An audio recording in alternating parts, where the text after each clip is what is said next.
Hello, guys. How are you today? Good. So, quick check in. Bad? I Good? feel good, Miss Sandra. Good. Why are we feeling bad? My tummy hurts. Oh, tummy hurts. Okay. I'm sorry about that. So, the last time we met, we had an opportunity to make our names and we found four things that kind of represent us, and we talked about that, right? The other thing that we talked about last time was norms for our group. So I just kind of wanted to go over some of those norms again. We just want to rephrase what you stay in here stays in here.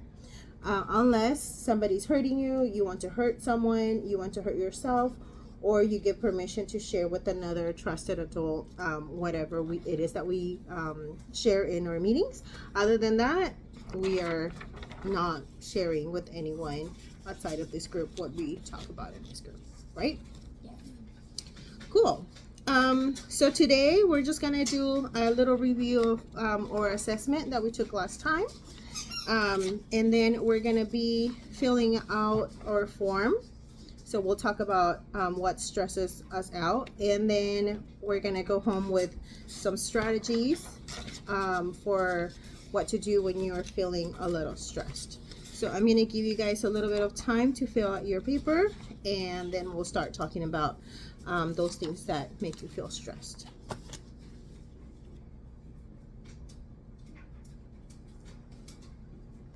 All right, so the paper is titled When I Feel Stressed Out. Can somebody share with me what is stress? What does it feel like? What do you guys think of when you guys hear the word stress? Yes. A lot of problems. Problems? Okay. I'll say like overwhelmed. Overwhelmed, an overwhelmed feeling when you're stressed. Okay. So if we look at our paper, the first box says, I feel stressed out when. Do you want to share what you wrote? I wrote, I have a lot of work to do, and when I'm tired or my head hurts. Okay. For me, I feel stressed out when I have a lot of homework and it's due in like 2 hours. Okay. I feel stressed out when I think. You feel stressed out when you think. Okay. So I also like that it says a strength statement I can tell myself when I feel stressed out is, and there are three choices. I can deal with the stress and take it one step at a time. Right now, I am safe. All I need to do right now is breathe, just breathe. And we need to fill in the blank for another statement. What else can we do as a statement to give us strength? I just need a 1 minute break. 1 minute break, brain break. But just 1 minute. Okay. To tell myself it's just for a moment. Just for a moment. I'm agree with my partner to breathe. Just Breathe. For a minute. Okay. So I know a lot of teachers are incorporating brain breaks in the classroom, right? Just to kind of give us a little bit of time to settle down and kind of recoup and stuff like that. But yeah, for sure, if you need a break, we can always say to our teachers, hey, I need 1 minute brain break, maybe a water break. So those are all options that we have in the classroom, right? Mm-hmm. All right. The next one says clues. I'm feeling stressed out. So there's another activity that we're going to do later. We're going to have a little body, and then we're going to identify what areas of the body get tensed up when we are stressed. So sometimes, we clench or like jawline, and we're like, oh, I'm so stressed, but I don't recognize it. So sometimes you mentioned sometimes your head hurts. So it might be from all that tension. Sometimes when we are upset or stressed or anxious, we close our fists so we don't realize it as well, but we are putting all that stress. So you guys want to share what you wrote on clues? I'm feeling stressed out. My muscles are tight and tense.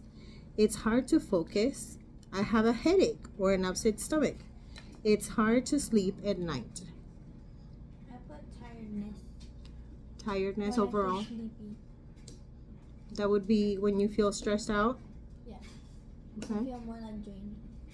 Drained? Okay. When it's hard for me to focus, Okay. I can't think straight, and I feel dizzy. Okay. Feeling dizzy? My muscles are tight and tense. Can't really focus. And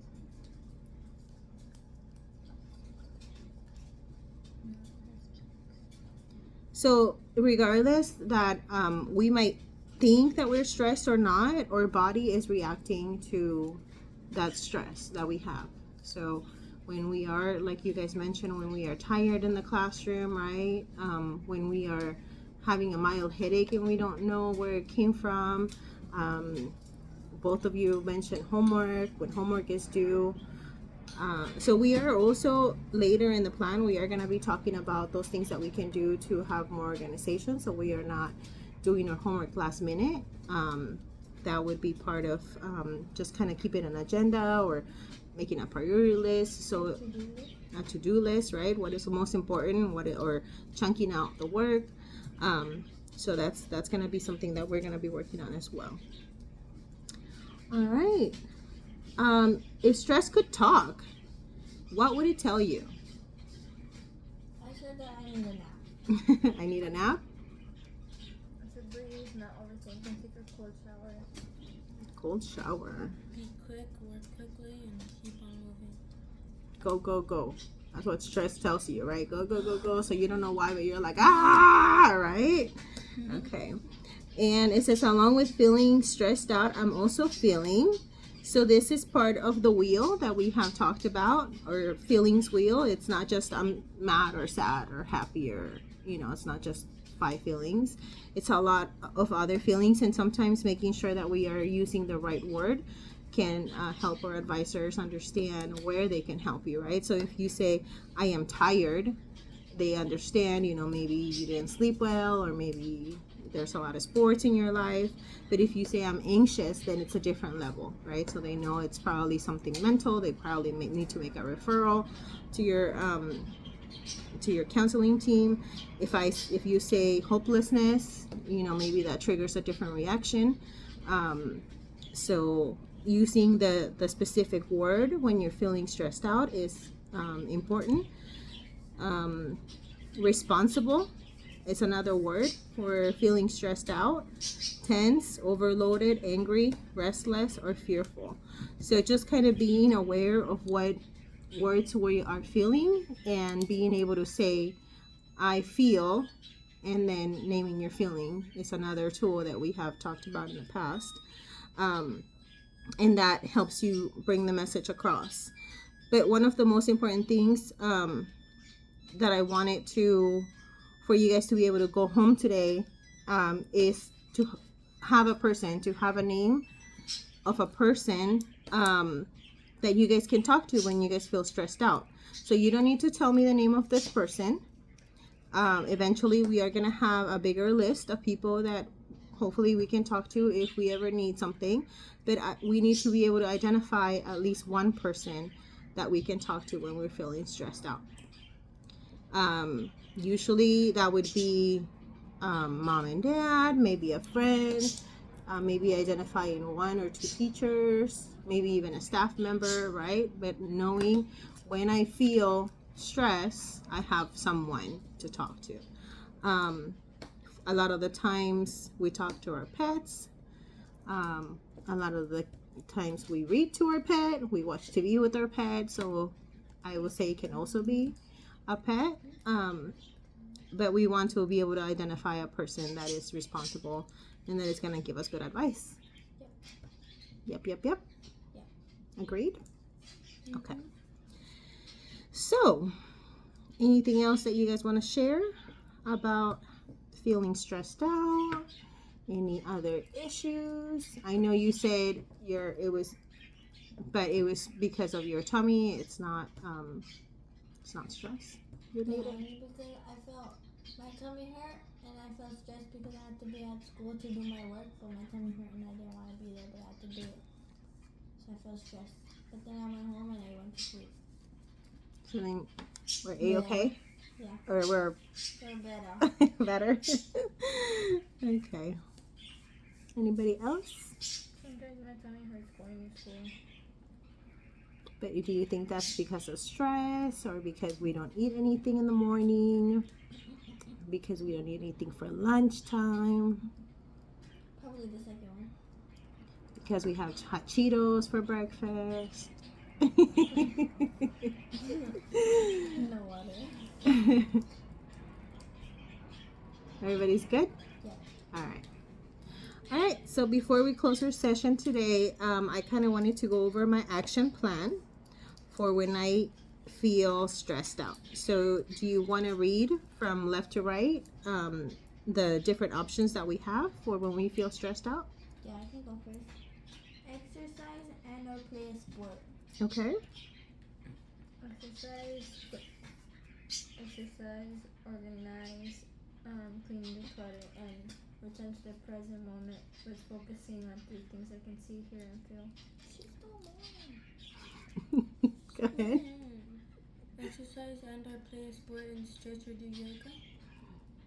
Okay. So the instructions were that we were going to read all of them, right? From left to right. I'll just do all of them. Don't worry. And then we're going to share. Exercise and or play a sport. Stretch and or do yoga. Organize, clean, and declutter. Break down tasks and projects into smaller, more manageable steps. Unplug and go outside. Drink plenty of water and eat healthy food. Return to the present moment and focus on 3 things I see, 3 things I hear, and 3 things I feel. What else? Perfect. So far we have 1, 2, 3, 4, 5, 6, 7 strategies. And then you have a blank spot so you can add another one, right? Yep. I'm also gonna send you guys home with a strategy sheet. So I know for a lot of people carrying colors or having like a little journal where you can just kind of draw out your feelings or doodle or whatever. Think happy thoughts. Take deep breaths is something that we start early on with our kiddos, right? Just kind of breathing and taking in the moment. Talk to someone, so we are identifying a specific person.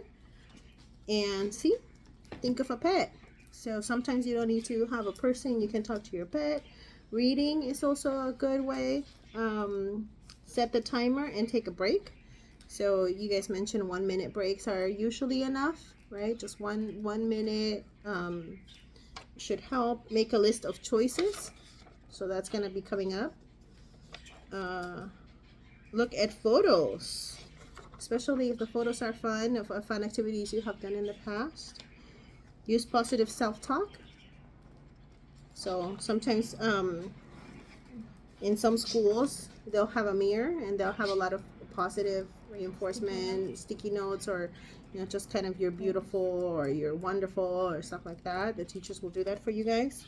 Take a walk or exercise and write in a journal. So you guys are gonna go home with this today, and then we have an action plan. So next week that we meet, we're gonna be talking about the coping skills assessment, and we're gonna be identifying more people that we need to talk to. Is there anything else that you guys want to talk about today?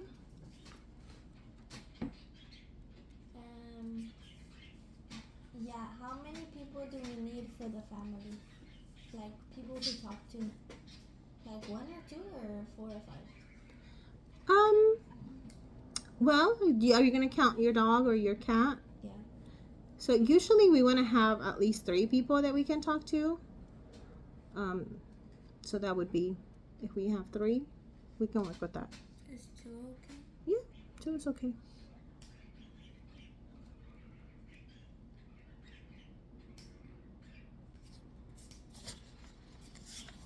All right, so I'll go ahead and give you guys your sheet, and we'll be ready to go back to class.